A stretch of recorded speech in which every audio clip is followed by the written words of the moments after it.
What's going on?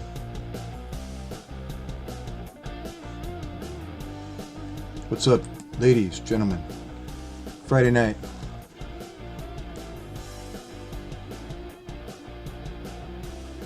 This is a full formatted or landscape format. Something different for an hour or so before I go live at 2200, 10 p.m. Eastern Standard Time. But I thought I'd come on and alleviate my boredom and see who wants to chat. How about Declan? Declan, did you get a chance to find my channel? And I hope you did.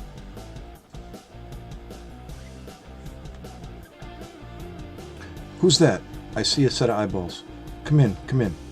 Say hello.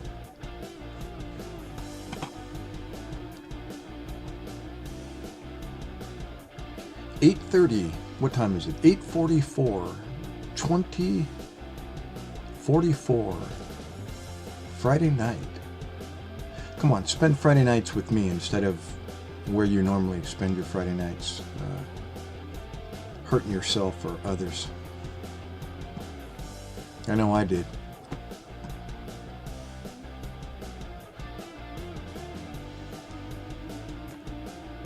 Anyone? Anyone? Who is that? Who is that individual right there in the back of the ambulance? Hey! Let me remember your name again. It's Mariskar. Marie. Hi, Marie. How are you, beautiful? Okay. Are you live streaming right now?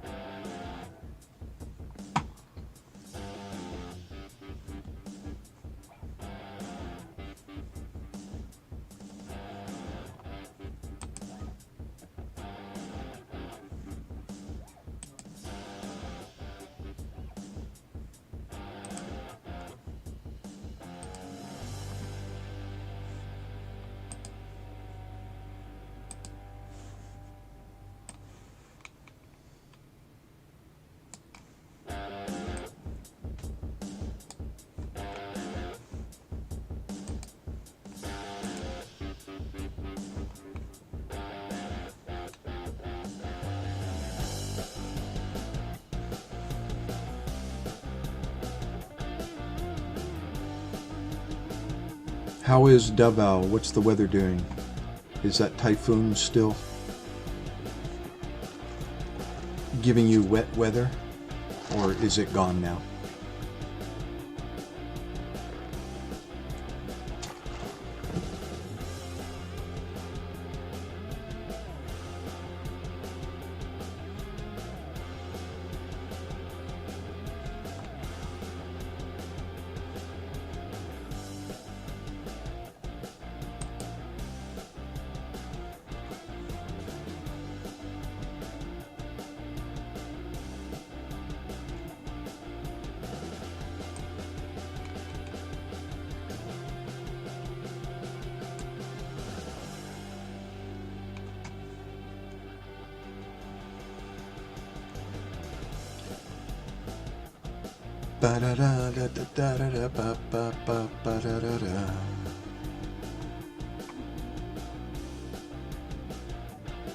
Have you guys, I know you have you guys heard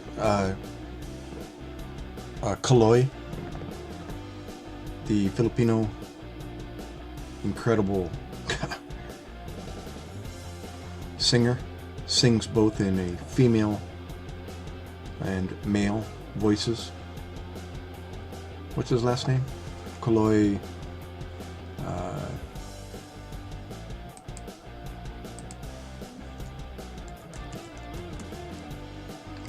Queimada. Kaloy Queimada. I'm like mesmerized by that guy.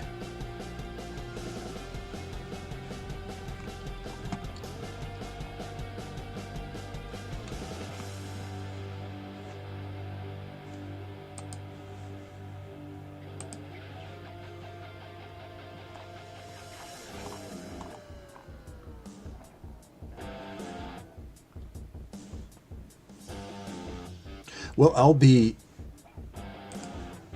live streaming.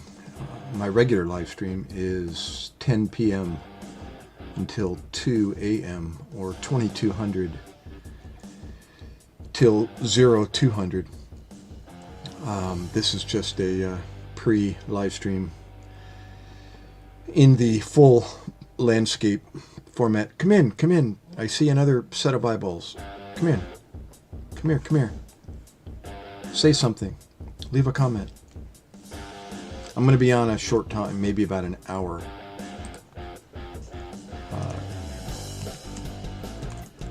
In the, what do you call it, format? The narrow format, portrait format.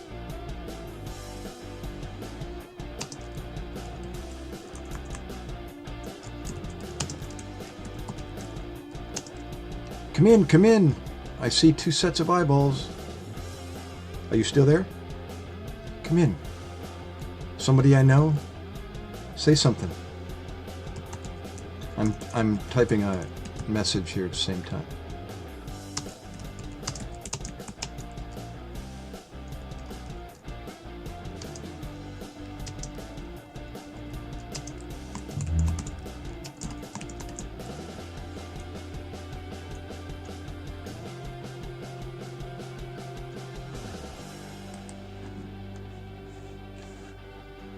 Okay, what happened? Where did it go?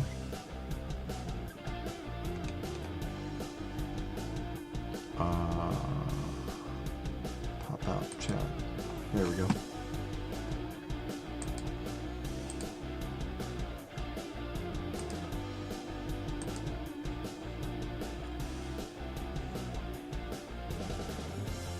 What is the narrow format called again?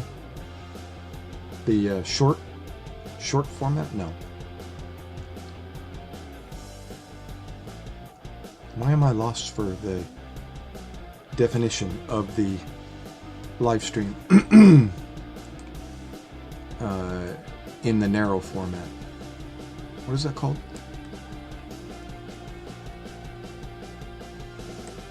Hello, hello? Anybody? You there?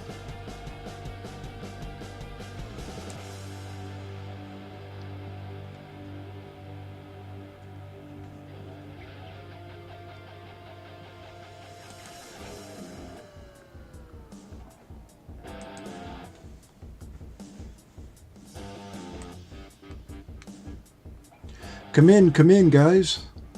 Come on, come on. Come to see Doc Mackay. He neither eats nor sleeps, nor crawls nor creeps. He's 15 inches across the eyes and smells like a wolf. He's Jojo the dog-faced boy.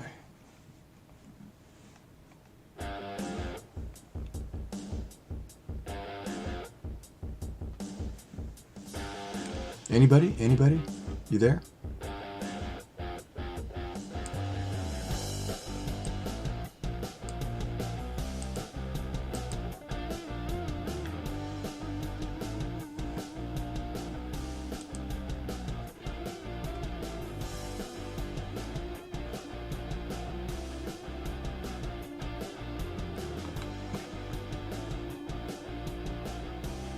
Nope. Nobody in the room. Looks like they left.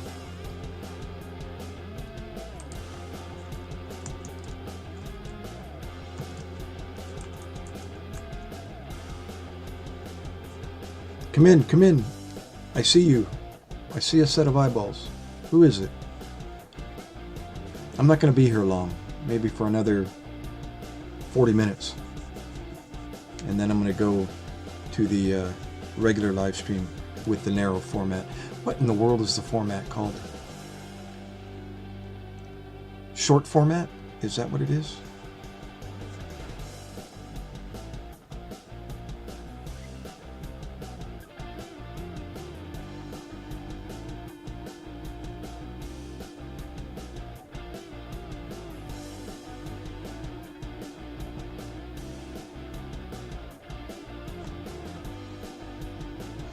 Anybody?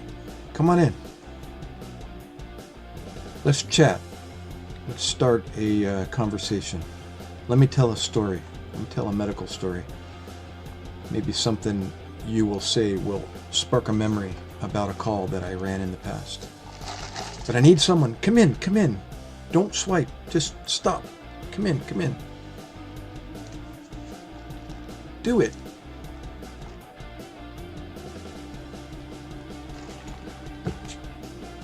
Please?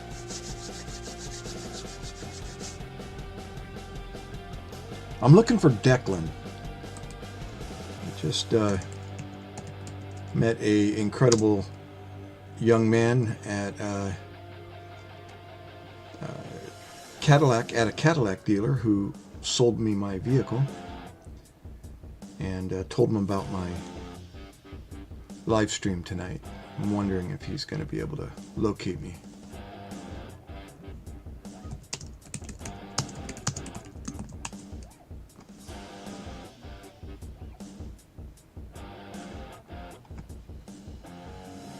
Are you there?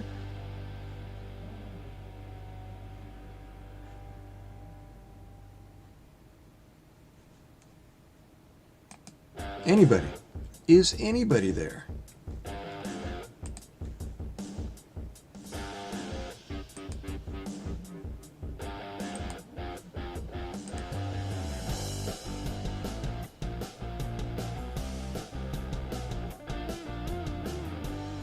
More.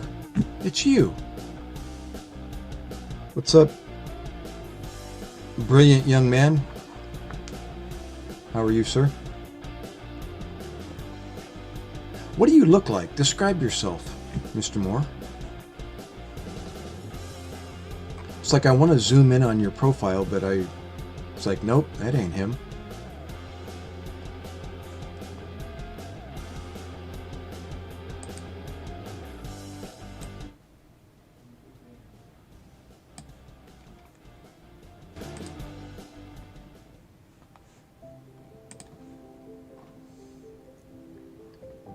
Marie, are you busy still?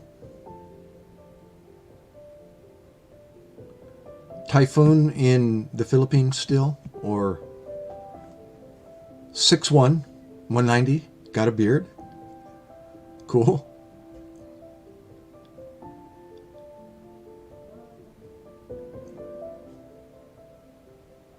More of a goatee? Cool. Kind of got that, what do you want to call it? Tall, dark, handsome kind of thing going on with a, I'm thinking of Gandalf in The Lord of the Rings. What's his? Got that Gandalf thing. Marie!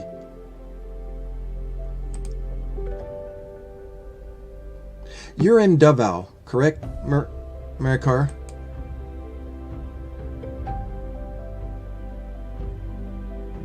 Your hair.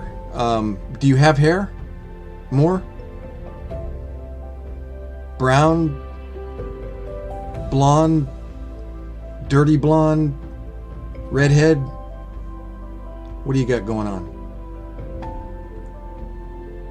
Oh, you're in Jensen. That's right. Sorry.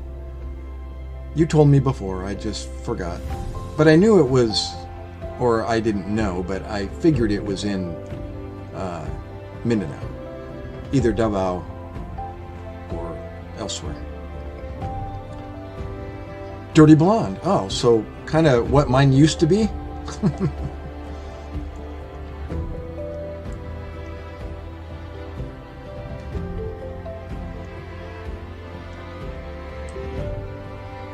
You know, Josh Eisen, he describes himself the same. He said, I look like I'm kind of from the same cut that he is, heritage-wise, genetically speaking.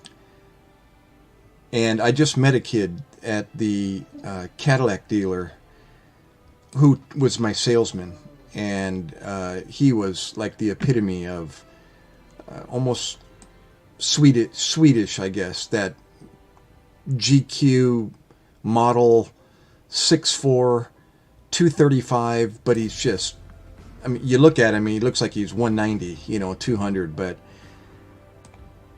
he's got a thorax on him. He's built not overly, but just real tall and, solid looking. And he's got that perfect blonde streaks going through his hair, and it's not colored. It's just his normal, young he's only 21 years old. Clean cut, a perfect wave kind of going through his hair. Christian on top of that. And we connected. He just happened to ask me. He said something I said sounded more creation worldview than evolutionary worldview. So he asked me if I was a man of God, and all of a sudden, for the next 4 hours, we just sat there. Not only spoke about automobiles, but the Word of God, and we couldn't stop. It was one thing after the other. Tears and all. Tears in my eyes, tears in his eyes. We were just transparent with each other, and it was beautiful. I spoke with him today, as a matter of fact. I called him only because I was reading, matter of fact, tonight's Reformers Unanimous principle that I'm going to be sharing tonight. I was sharing that with him and telling him, if he gets a chance to come on in or find my channel and come on in. But it was just, I mean, who would have, only God knew that I was going to run into that kid. And the stories and the testimony he told me, it was just mind-blowing at his age, 21 years old. And he sounds like he's telling stories, about his life when he was, as if he was 50, talking about his life when he was 20. And he's only 21 years old.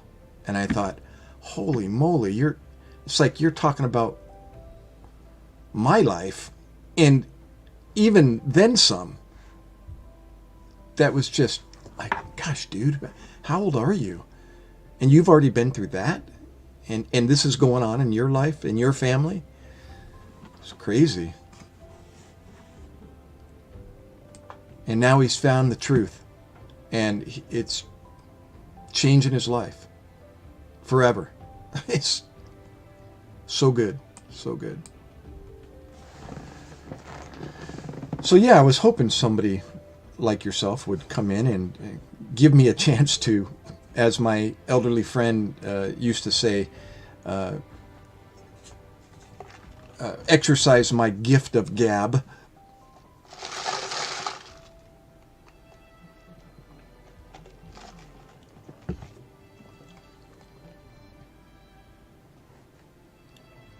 Yeah, I'd love to hear your voice more. You should come up and join me sometime. Whether you want to be on camera or not, you can come up and just share your voice with, the audience.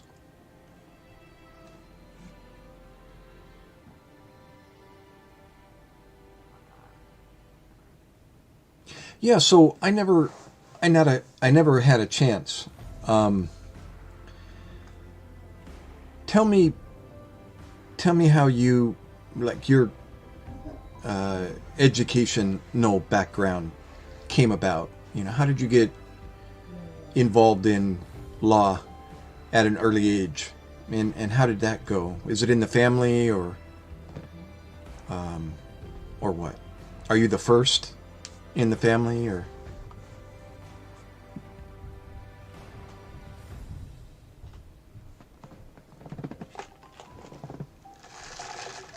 Well, accents can be really cool, I have to admit. Sometimes it's just like mesmerizing to hear somebody speak.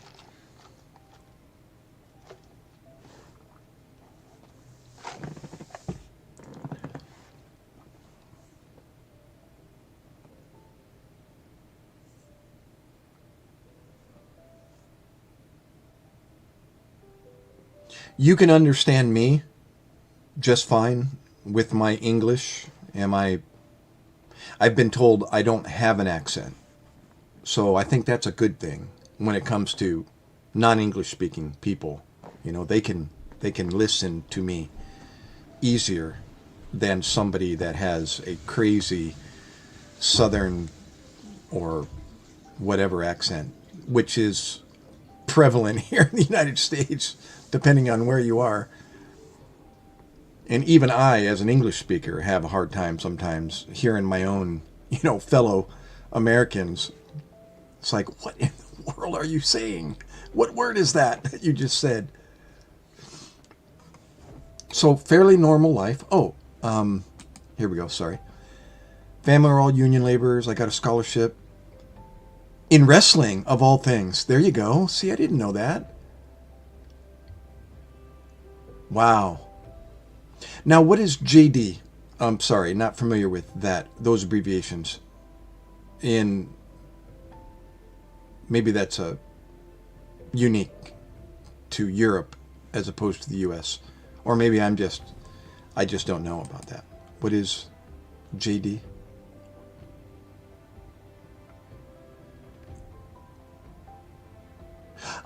Juris Doctor. Gotcha. Law degree. Cool. Wow. So you have a doctorate? Is it PhD or what? What is required for a law degree?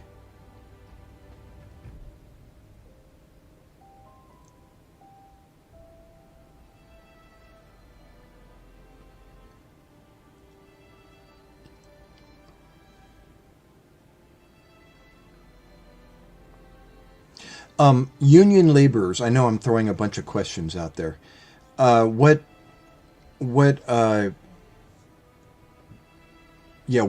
type of labor was your family involved in? Steelwork,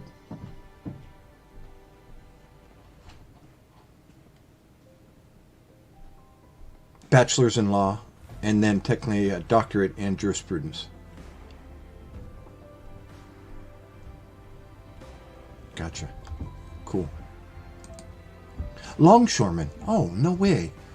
How cool. Gosh, you don't hear that. At least I don't hear that very much anymore. Hold on 1 second.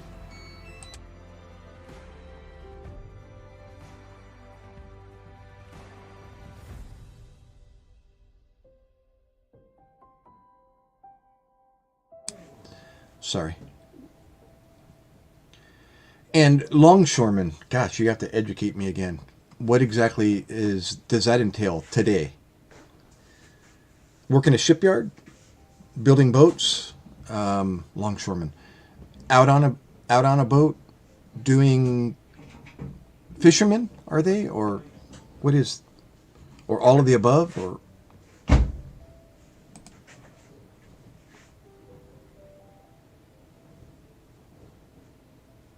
Shipyards, hauling imports, working docks. Okay. That's kind of what I was just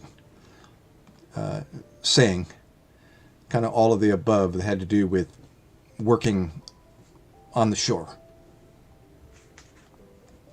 Yeah, I appreciate that. That's if I had known when I was younger, somebody, or if it was in the family, I would have probably been very interested in that type of work and just that whole field in general.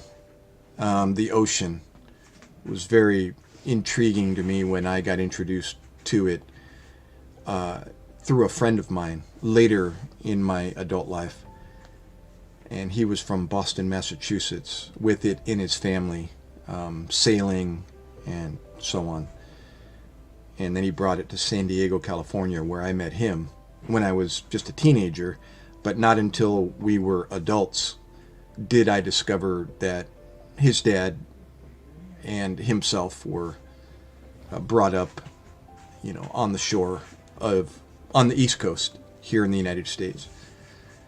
And they had background in sailboats and ships and so on. And then when I learned about that, I was all over, I was his I was his deckhand, basically. You know, he was the captain, and I just teach me. I was a sponge when it came to, navigation on the water, and everything to do with the boat, and spending as much time as I could. It was very therapeutic to be out there on the water, and be self-sufficient. In that environment. That's me to this day. Wanting to go outdoors and make things, work and survive and all of the above. So it goes hand in hand. Navigating on the land or in the water or in the air. That's another animal that I never pursued, is, flying, but all of that is really interesting to me. And sailing, it's kind of, they go hand in hand. Sailing, flying, they even use similar, vocabulary. The aft of the ship, whether it's an airplane or a boat, or the stern, or so on and so forth. Starboard port.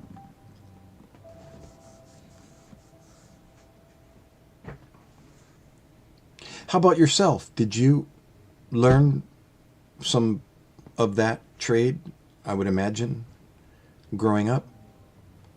Did you have any hands-on experience with ships, boats?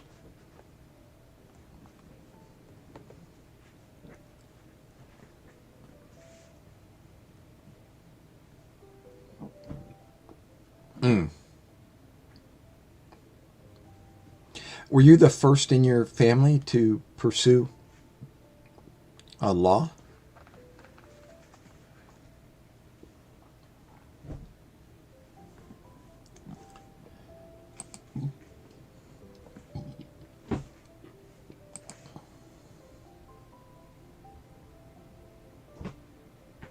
That sounds like me.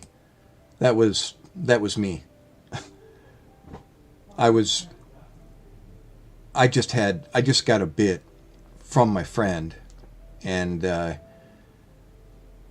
then when things were starting to get good, and I started learning more, and we were actually planning on doing some longer trips, and applying what we both knew, to take these longer trips down the coast. He moved.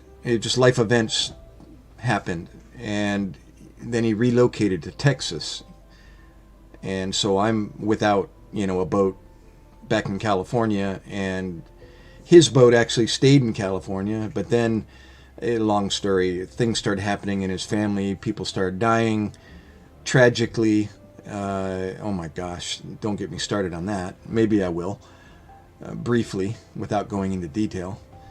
And then he had to sell the boat, and so on and so forth, and it kind of all just kind of disappeared, and he disappeared, and then I ended up disappearing,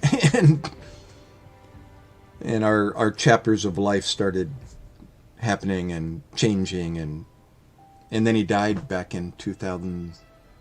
When was that? 17, I think, at an early age, like 54. Let's see. 17 is 7 years ago. So yeah, about 50, 54, 55. But he went to the Philippines with me. He was my best man in my wedding. That was his first trip. Actually, both of our first trips to the Philippines. And so, yeah, he had a blast. You were the first, as far as you know?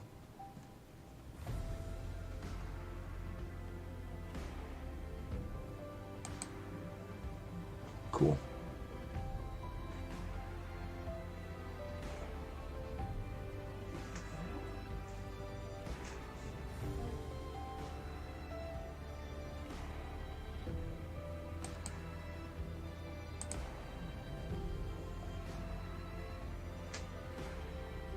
Oh, I got you. You got family in New York, and they might be in the business, but you're not sure.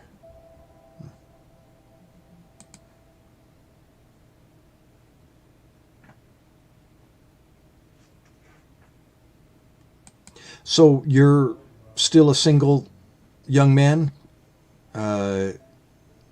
Any plans of getting married, a girlfriend, fiance, spouse? I'm just creating conversation, by the way.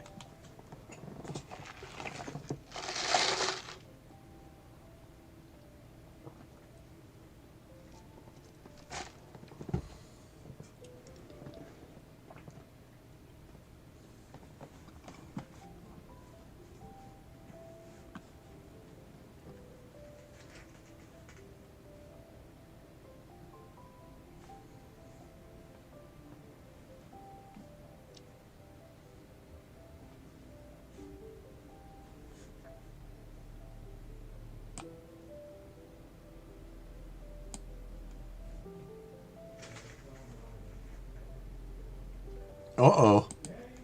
Don't say that. That was my worst fear.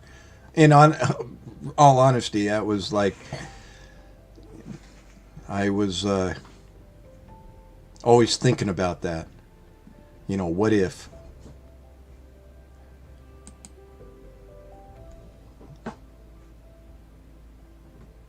How terrible you were in high school.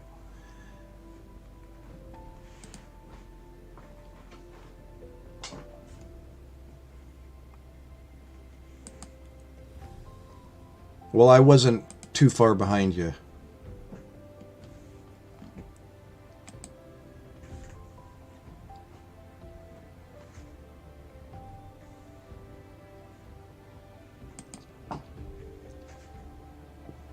As far as being terrible, that is.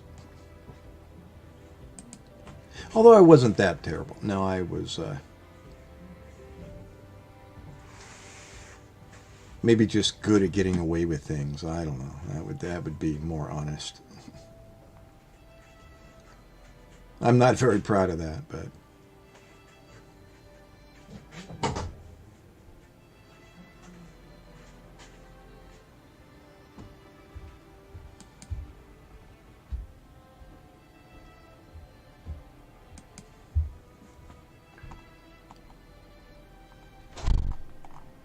oh, again, if you didn't already notice, I pinned a little comment there at the top about, this was just a random, I wanted to use this full format, the landscape format, for once. And to do that, I decided to come on for an hour. So in like 15 minutes, I'm going to go ahead and end this and then set up for the live stream at 10 o'clock. Eastern Standard Time here in the U.S.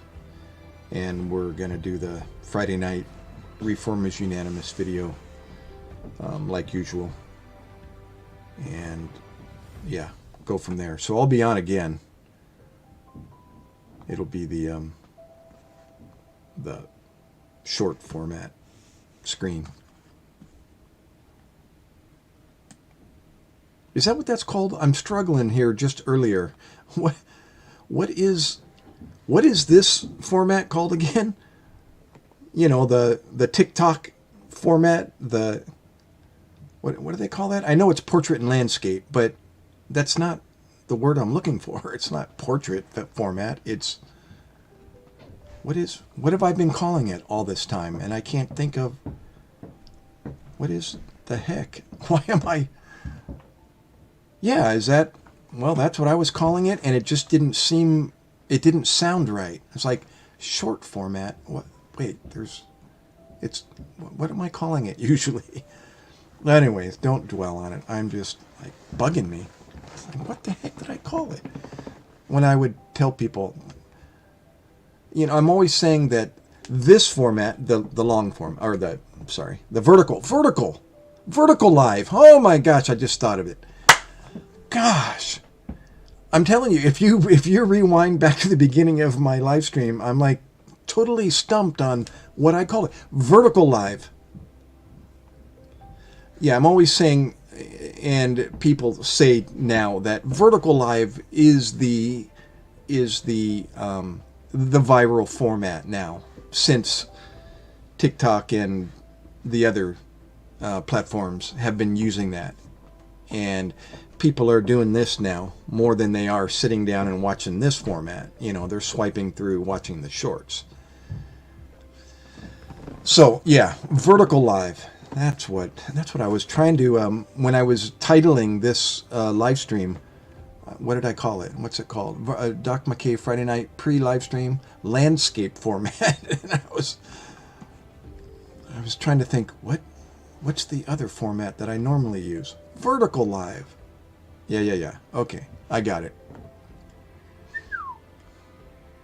That took some effort. Oh, did you overhear Josh and I talking about my, not to bring up the past, but the fiasco I was involved in, for the last nearly 2 years with my brother-in-law?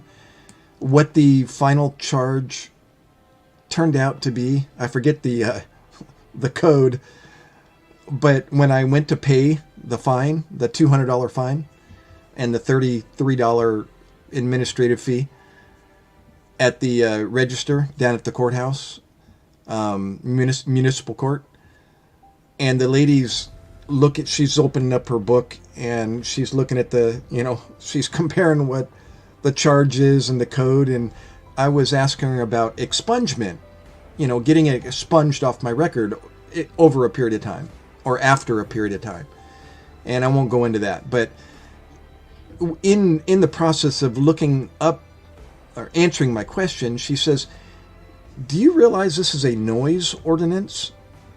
And I went, "Excuse me?" She says, "Yeah, your charge is a noise ordinance." And I went, "Really?" I thought it was a disorderly person. She says, "Well, it is, but kind of it says right here, noise ordinance." And that's when Josh said, "Doc, you party animal, you." And I thought, imagine that. Well, that was pretty cool of the prosecutor to convince me to accept a noise ordinance offense. So that was kind of funny. I said, "No, I didn't know that, but thank you." I guess I was a little bit too ruckus at my brother-in-law's front door. Caused a disturbance. Badoom. Psh.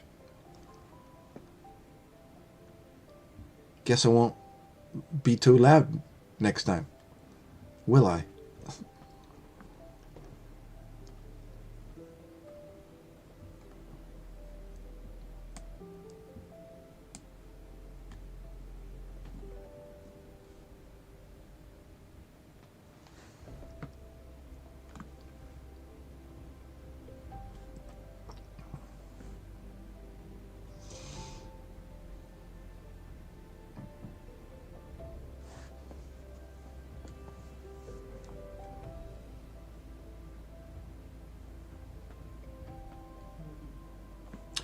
Ever think of going to ADR?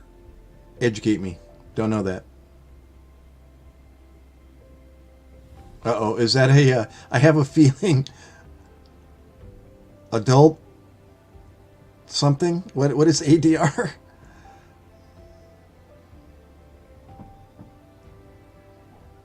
I'm anticipating it's binding. Oh, arbitration. I read about that online, but no. To answer your question, it never got mentioned as a alternative resolution.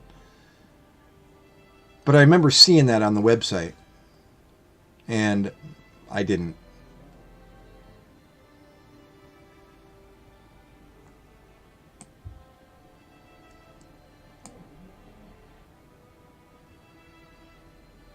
Yeah, in that where you have a mediator instead of a judge, and you try to resolve it. It's like when you dissolve your marriage. Isn't there a similar? you can use ADR. Don't, you would know, but I'm trying to remember. A little cheaper alternative of resolving your marriage if you're wanting to separate.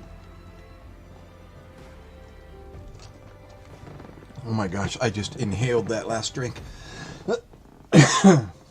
Excuse me.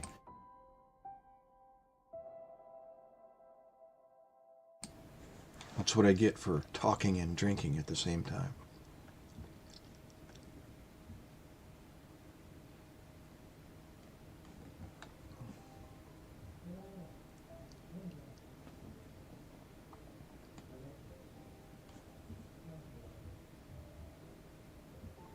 Does that eliminate the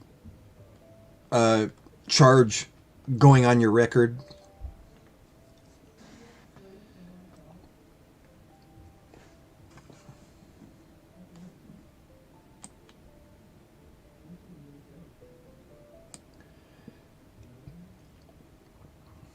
Yeah, maybe you can. Okay. Hint, now that brings me to expungement.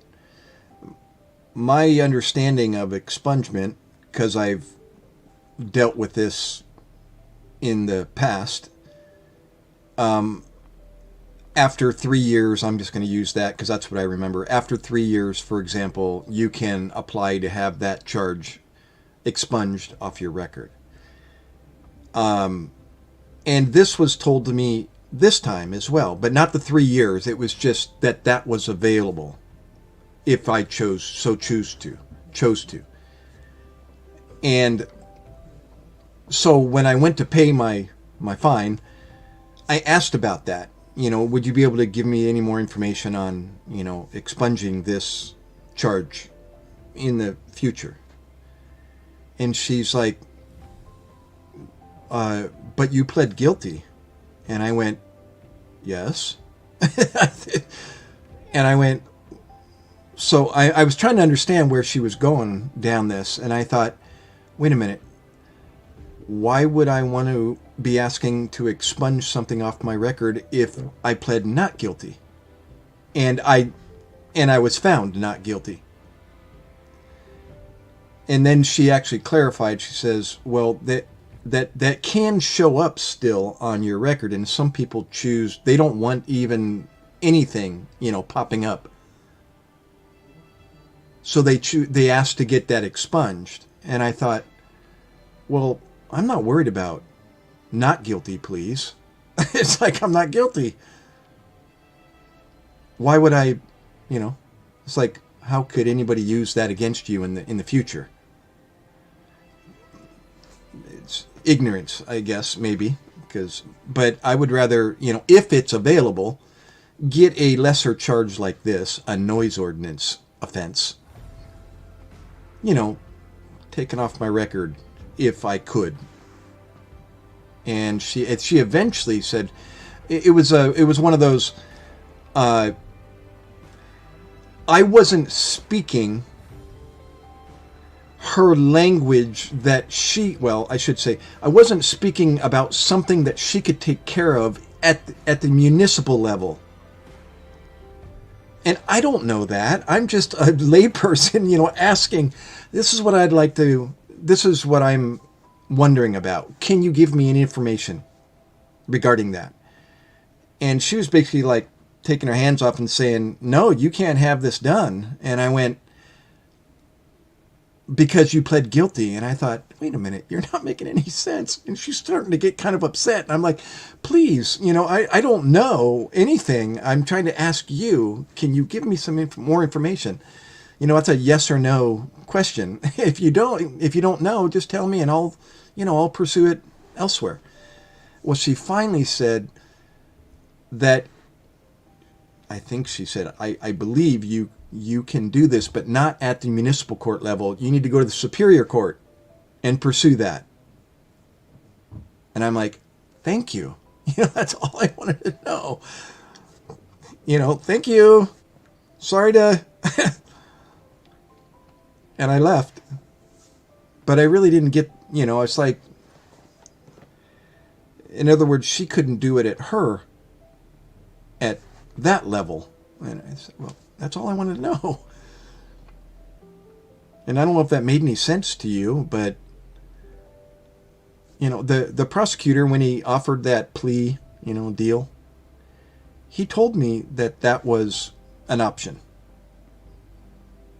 But he didn't go into detail. He just said, expungement, you can have this expunged eventually if you choose to.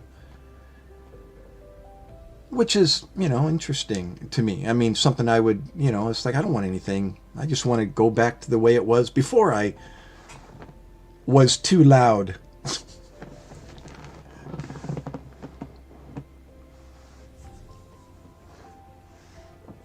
So, yeah, what do you know about, even though you're not in the United States? Does that sound like something, that I could pursue if I wanted to? And I think that's when she said, you do realize this is just a noise ordinance. And I went, what's that? A noise ordinance? In other words, you're not, Josh was saying, Doc, it's a noise ordinance. Really? Are you that concerned about a noise ordinance? And I went, yeah, you got a point. Just move on with life and don't worry about it. And maybe that's the best. I was just curious, to find out more about this expungement, So, anyhow, no biggie. Just another topic of discussion. Small claims, misdemeanors are automatically expunged. Oh, here in Europe, and yeah, I understand. Maybe it's the same here. I gotta, if I want to pursue that. In the past, I've heard 3 years, but it wasn't something that automatic, not to my knowledge. It was something you needed to, apply for, and probably a fee associated with it, and then voila.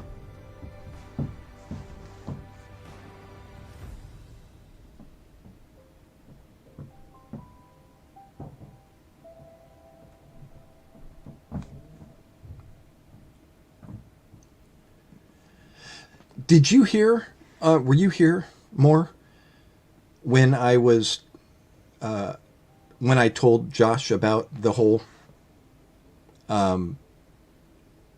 proceeding, in front of the judge, and I don't know if I'm using the right words, and the judge and the prosecutor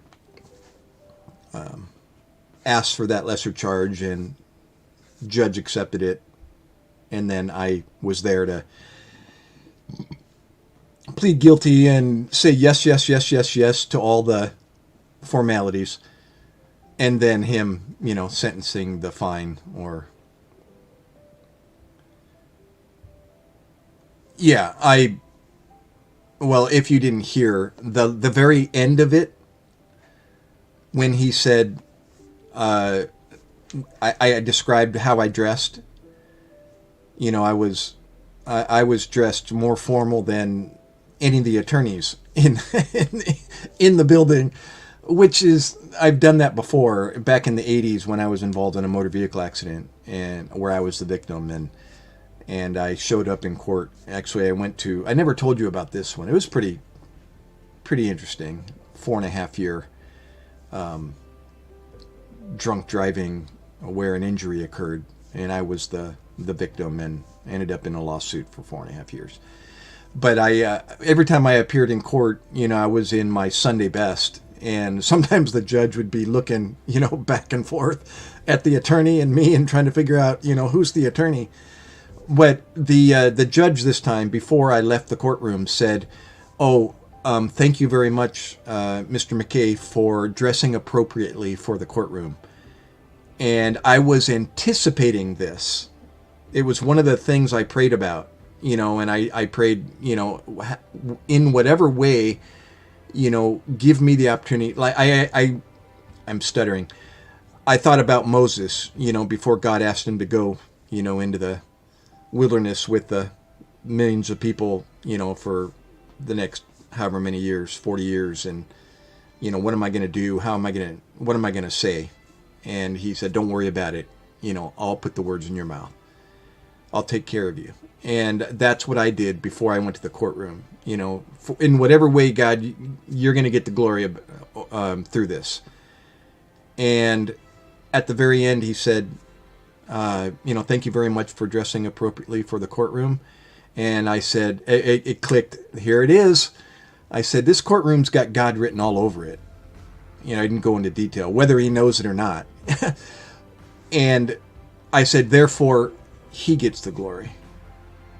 And he kind of, ha, ha, ha. And I said, thank you very much. And I turned around and gathered my stuff and I left. It was like, what an ending. There it was.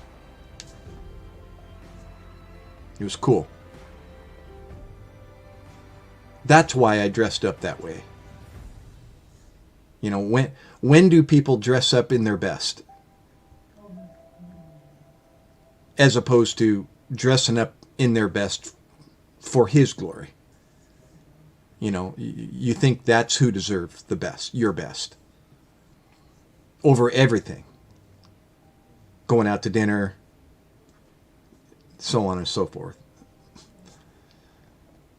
And so, yeah, if you didn't already know, that is why you dress appropriately in the courtroom. Yeah, I did a little bit of studying about that, and it was obvious. That's got scripture written all over it. Sorry, Supreme Court, you're not supreme. God is. Hence where it got its name. Yeah. That's who you're representing. That's who you're glorifying when you go in that courtroom. Yeah. Yeah, it makes total sense. And I realized that's it. That's how I'm going to dress. And hopefully, I get an opportunity to, I even said, maybe I'll get a chance to share the gospel. Only you know, God. What an opportunity that would be.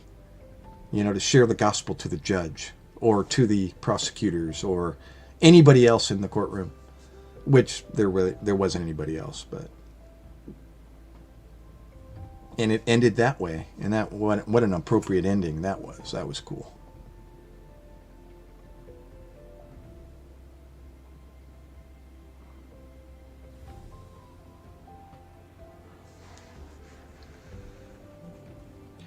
Yeah, so anyways, hey, it's 9:30, what is it?